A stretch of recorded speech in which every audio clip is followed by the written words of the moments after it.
அண்ணாமலை திடீர் சைலன்ஸ். ஆட்டத்தை மாற்றுகிறாரா அண்ணாமலை? கேம் சேஞ்சரா மாறுறாரா? வாரும் டிஸ்மாண்டில் ஏன் என்ன நடக்குது? பிரஸ் மீட்டுக்கு கட்டு ஏன் இந்த புது யுக்தி? அண்ணாமலையோட அமைதிக்கு பின்னாடி என்ன நடந்துக்கிட்டு?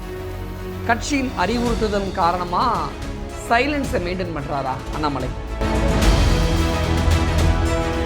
கட்சிக்குள் மறுசீரமைப்பு நடக்குதா இல்ல பர்சனல் ரீசன்ஸா? அண்ணாமலை சுற்றி என்ன நடக்குது அப்படின்னு வாங்க ஒரு தடவை செய்யலாம்.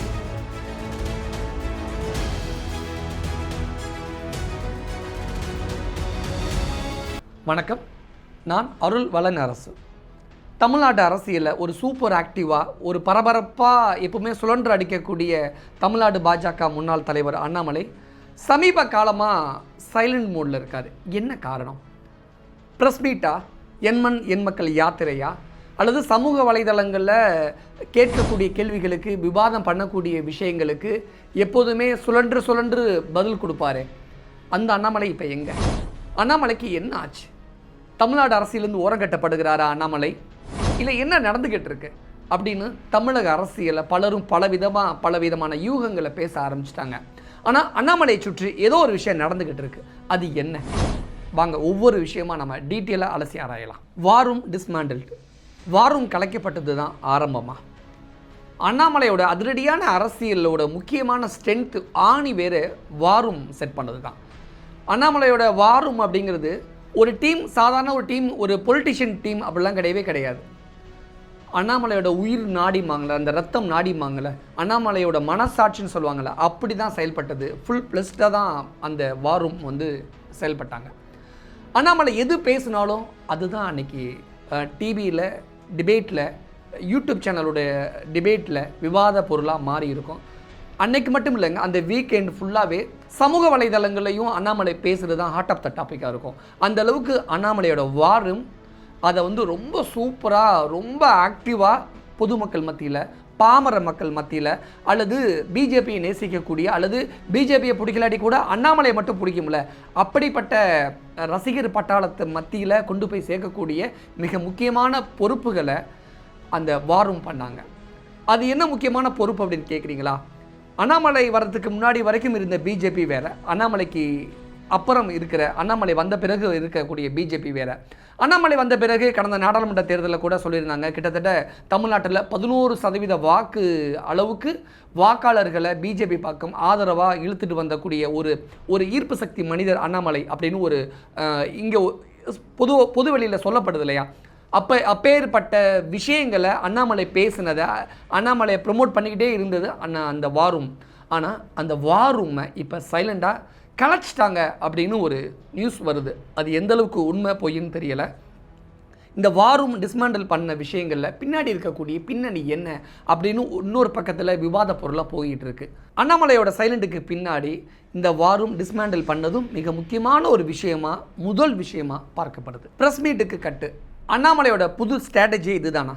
Y this strategy? அண்ணாமலை அடுத்து என்ன பேச போகிறாரு, அடுத்த ப்ரெஸ் மீட் எப்போ கொடுக்க போகிறாரு அப்படிங்கிற ஒரு பெரிய எதிர்பார்ப்பு எல்லா அரசியல்வாதிகளுக்கு மத்தியிலும், எல்லா அரசியல் கட்சியை சேர்ந்த தொண்டர்கள் மத்தியிலும் இருந்துக்கிட்டே இருந்துச்சு.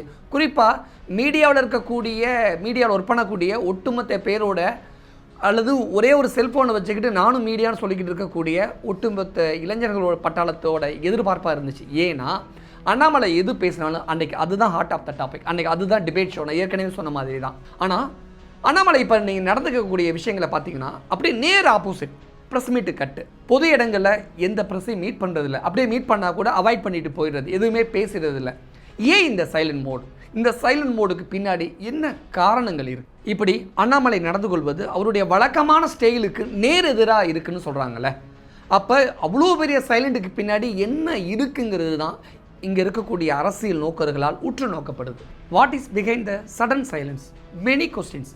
அண்ணாமலையோட இந்த திடீர் சைலன்ஸுக்கு பின்னாடி நிறைய கேள்விகள் எழுந்திருக்கு, நிறைய யூகங்கள் கிளம்பியிருக்கு. தமிழக அரசியல் வட்டாரத்தில் ஒவ்வொருத்தரும் ஒவ்வொரு காரணங்களை கற்பிக்கிறாங்க. சில பேர் சில யூகங்களை புதுசாக கிளப்பி விடுறாங்க. என்னென்ன கிளம்பியிருக்குன்னு ஹை கமாண்ட்ஸ் மெச்சூரிட்டி இன்டராக்ஷன்ஸ், கட்சி மேலிடத்தின் பக்குவப்படுத்துதல் முயற்சி நடந்துக்கிட்டு இருக்கு அப்படின்னு சொல்கிறாங்க. அதாவது ஆஃப்டர் லோக்சபா எலெக்ஷனோட ரிசல்ட்டுக்கு பிறகு கட்சி மேலிடம் அண்ணாமலையிடம் சில முக்கியமான அறிவுறுத்தல்களை ரொம்ப ஸ்ட்ரிக்டாக வழங்கியிருக்கதா சொல்கிறாங்க. அதில் முதல் முக்கியமான விஷயமே சைலன்ஸ்.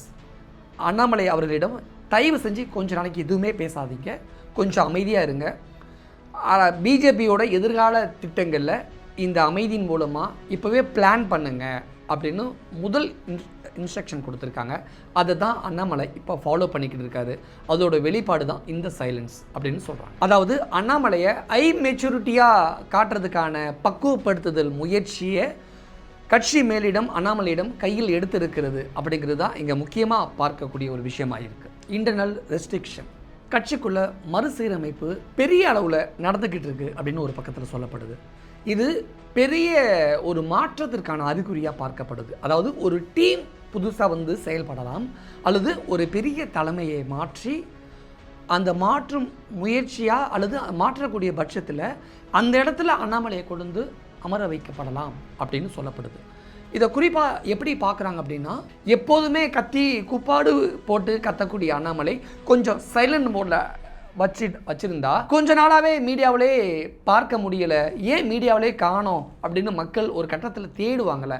அந்த நேரத்தில் அண்ணாமலையை மீடியா வெளிச்சத்தில் அல்லது பொதுவெளியில் கொண்டு ரொம்ப நாகரிகமாக, ரொம்ப மெச்சூரிட்டியாக, ரொம்ப சைலண்டாக, ரொம்ப நிதானமாக இப்போ நைனா நாகேந்திரன் பேசுவார்ல, அதாவது இப்போ பிஜேபி தலைவராக ஆவதற்கு முன்பு நைனா நாகேந்திரன் இருந்தார் இல்லையா, இதற்கு முன்னாடி இருந்த பிஜேபி தலைவர்கள் எப்படி எவ்வளோ மெச்சூரிட்டியாக எவ்வளோ சைலண்ட் மோடில் பேசுவாங்க, ஒரு வயலண்டாக கூட சைலண்டாக பேசுவாங்கள்ல, அந்த மாதிரி அண்ணாமலையை தன்னைத்தானே தயார்படுத்தும் வேலைகளில் ஈடுபட வைக்கப்பட்டிருக்கிறார் அப்படின்னு சில விஷயங்கள், சில யூகங்கள் முன்வைக்கப்படுது. அது வரைக்கும் பொது வெளியிலையும் எந்த ஒரு பொது கூட்ட நிகழ்ச்சிகளையும் கட்சி சார்ந்த நிகழ்ச்சிகளையும் அண்ணாமலையை கலந்து கொள்ள வேண்டாம் அப்படின்னு கட்சி மேலிடம் ரொம்ப ஸ்ட்ரிக்டாக சொன்னதாகவும் சொல்லப்படுது. அதோட எதிரொலியாக தான் அண்ணாமலை இப்போ சைலண்ட் மோடில் பொது இடங்களில் வராமல், அப்படியே வந்தாலும் கூட எதுவும் பேசாமல் அவர் ஒதுங்கி இருப்பதாகவும் சொல்லப்படும். அண்ணாமலை அவர்கள் சைலண்ட் மோடில் இருந்து மெச்சூரிட்டியான ஒரு பாலிடிக்ஸை நோக்கி போய்கிட்டு இருக்கார்ல. இந்த தருணத்தில் இந்த சைலன்ஸுக்கு என்ன காரணம் அப்படின்னா, சில பர்சனல் ரீசன்ஸ்ன்னு சொல்கிறாங்க, சொந்த காரணங்கள். அதனால தான் அவர் சில ஓய்வு தேவைப்படுது, அண்ணாமலைக்கு ஒரு பிரேக் தேவைப்படுது.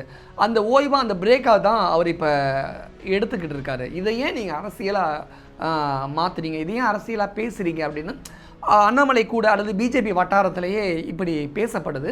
ஆனால் எவ்வளோ ஆக்டிவாக இருந்த ஒரு சூப்பர் ஆக்டிவ் பர்சன் மாதிரி, ஒரு சூப்பர்மேன் மாதிரி இருந்த தமிழ்நாட்டு பாலிடிக்ஸ் இருந்த அண்ணாமலை இப்படி திடீர்னு சைலண்டாக போனதுக்கு பர்சனல் ரீசன்ஸ் தான் காரணமா, அவருக்கு ஒரு பிரேக் எடுக்கிறாரு அதுதான் காரணம்னு சொன்னால் நம்புற மாதிரியா இருக்குது. ஆனால் அதை சுற்றி ஏதோ ஒரு விஷயம் இருக்குல்ல, அது என்னங்கிறது தான் மிக முக்கியமான பாயிண்ட். இப்போ தான் நம்ம அந்த இடத்துக்கு இப்போ வந்திருக்கோம். என்ன இருந்தாலும் அண்ணாமலையோட இந்த திடீர் அமைதி நிறைய கேள்விகளையும் சந்தேகங்களையும் எழுப்பியிருக்கு. இந்த இடத்துல என்ன அப்படின்னா, குஜராத் முதலமைச்சராக இருந்தார் நரேந்திர மோடி இந்திய நாட்டின் பிரதமராக ஆவதற்கு சில நாட்கள் முன்னாடி வரைக்கும், அதாவது பிரதமர் ஆன பிறகு அவர் முதலாக பொது இடங்களுக்கு வர்றதுக்கு முன்னாடி வரைக்கும் அவருக்கு சில இன்ஸ்ட்ரக்ஷன் சொல்லப்பட்டது. எப்படி நடக்கணும், எப்படி பேசணும், எப்படி காஸ்டியூம் பண்ணணும் அப்படின்னு சில பயிற்றுனர்கள் நரேந்திர மோடி அவர்களை பயிற்றுவித்தார்கள். சில கிளாஸ் எடுத்துக்கிட்டார், சில கிளாஸ் அட்டன் பண்ணார், சில பயிற்சிகள் நரேந்திர மோடி அவர்களுக்கு அளிக்கப்பட்டது. அந்த பயிற்சியில் தேர்ச்சி பெற்ற பிறகு தான் நரேந்திர மோடி அவர்கள் பொது இடங்களில் ஒரு பிரதமராக தன்னுடைய ஸ்பீச்சை கொடுக்க ஆரம்பித்தார். பொது இடங்களில் அவருடைய அட்மாஸ்பியர், அதாவது அவருடைய வெளிப்புற ஆடை தோற்றங்கள், அவருடைய நடை உடை பாவனை செயல்பாடுகள்லாம் பொதுமக்கள் கவனிக்க ஆரம்பித்தாங்க. அதுக்கப்புறம் தான் பூஸ்டப் பண்ணாங்க அப்படின்னு ஒரு விஷயம் சொல்லப்படுது. அதே விஷயத்தை, அதாவது CM to PM Narendra Modi அவருடைய ஜேர்னி இருக்குல்ல, சிஎம் டு பிஎம், அதே விஷயத்தை Tamil Nadu BJP leader to next அடுத்து, அதாவது பிரதமர் மோடி அவர்கள் 75 வயசானனால பிரதமர் பதவியிலேருந்து ரிட்டையர் ஆகி புதிய பிரதமர் வரப்போகிறதா சொல்கிறாங்களே, அந்த இடத்துக்கு அண்ணாமலை வராரா இல்லையான்னு எனக்கு தெரியாது. ஆனால் தமிழ்நாட்டில் நம்பர் 1 பொசிஷன், நம்பர் 1 போஸ்ட் இருக்கும்ல ஆல் ஓவர் தமிழ்நாட்டில், அந்த இடத்துக்கு ஒரு வேளை அண்ணாமலையை பிஜேபி தயார்படுத்துகிறதா? வெளிப்படையாகவே சொல்லலாமே, பிஜேபி கூட்டணி ஆட்சிக்கு வந்தால் அண்ணாமலை அவர்கள் தான் தமிழ்நாட்டின் முதலமைச்சராக. அதற்கான முன் தயாரிக்கும் முயற்சிகள் தான் இந்த அண்ணாமலையோட சைலண்டாக. மெச்சூரிட்டியான அரசியலைத்தான் அண்ணாமலை தற்பொழுது கற்றுக்கொண்டு இருக்கிறாரா? நிறைய கேள்விகள் இருக்குது. ஸோ அண்ணாமலையை பழைய சத்திரியனா தமிழ்நாட்டில் நம்ம எல்லோரும் பார்க்க போகிறோமா? நியூ அண்ணாமலையா, ஒரு புது விதமான அண்ணாமலையா நம்ம பார்க்க போகிறோமா அப்படின்னு பொறுத்திருந்து பார்க்கலாம். காலம் கண்டிப்பாக பதில் சொல்லும்.